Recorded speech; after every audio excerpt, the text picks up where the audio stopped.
पाकिस्तान में कौन सा वज़ीर आज़म कब और क्यों गिरफ्तार हुआ?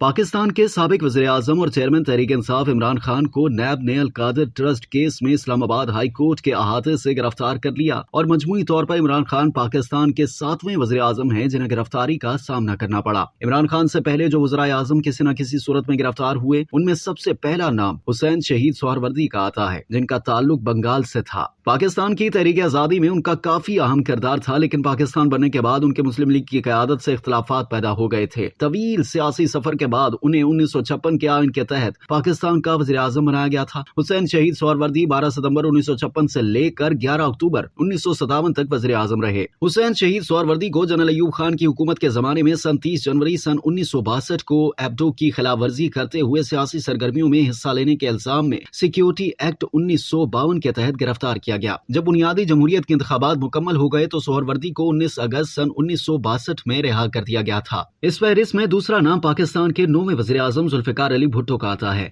जिन्हें 3 सितंबर 1977 को मार्च 1974 में होने वाले नवाब मोहम्मद अहमद खान कसूरी के कत्ल के इल्जाम में गिरफ्तार किया, जिसके बाद 4 अप्रैल 1979 को जुल्फ़िकार अली भुट्टो को फांसी दे दी गई। जुल्फ़िकार अली भुट्टो के बाद उन्हीं की बेटी बेनज़ीर को गिरफ्तारी का सामना करना पड़ा, जो कि 2 मरतबा पाकिस्तान की वज़ीर आज़म रही। अपने वालिद की फांसी के बाद मुख्तलिफ मुद्दतों के लिए नजरबंद और जेलों में कैद रही। उन्हें सबसे पहले 6 माह के लिए जेल में और फिर 6 माह के लिए अपने घर में नजरबंद रखा गया। बेनज़ीर भुट्टो को अप्रैल 1980 में रिहा तो कर दिया गया, मगर मार्च 1981 में जिया हुकूमत ने उन्हें एक मरतबा फिर गिरफ्तार कर लिया। इस दौरान सक्खर जेल में रखा गया और 3 साल बाद 1984 में रिहा कर दिया गया। उन पर कोई मुकदमा नहीं चलाया गया और न ही उन्हें कोई सजा हुई। 3 मरतबा वज़ीर आज़म रहने वाले नवाज शरीफ को सबसे पहले उस वक्त गिरफ्तार किया गया जब 1999 में उस वक्त के army chief general Pervez Musharraf ने उनकी हुकूमत का तख्ता उलट दिया था। उन पर हेलीकॉप्टर खरीदारी के दौरान टैक्स की अदम अदायगी, करप्शन और तैयारा साजिश केस में उम्र कैद, जुर्माने और फांसी की सजा सुनाई गई। इस दौरान मुबैना तौर पर सऊदी अरब के शाह फहद की दरख्वास्त पर पाकिस्तान की फौजी हुकूमत ने उन्हें शर्त पर रिहा करने पर आमादगी जाहिर की कि वो 10 साल तक पाकिस्तान जबकि 21 साल तक सियासत में वापस नहीं आएंगे। 2007 में वो पाकिस्तान वापस आए और 2013 के आम इंतखाबात के नतीजे में एक मरतबा फिर वज़ीर आज़म बने। इसके बाद 6 जुलाई 2018 को इस्लामाबाद की एहतसाब अदालत ने उन्हें एवन फील्ड रेफरेंस में सजा सुनाई। तो 13 जुलाई 2018 को आम इंतखाबात से सिर्फ 2 हफ्ते कबल जब वो पाकिस्तान लौटे तो उन्हें एयरपोर्ट पर ही गिरफ्तार कर लिया गया था।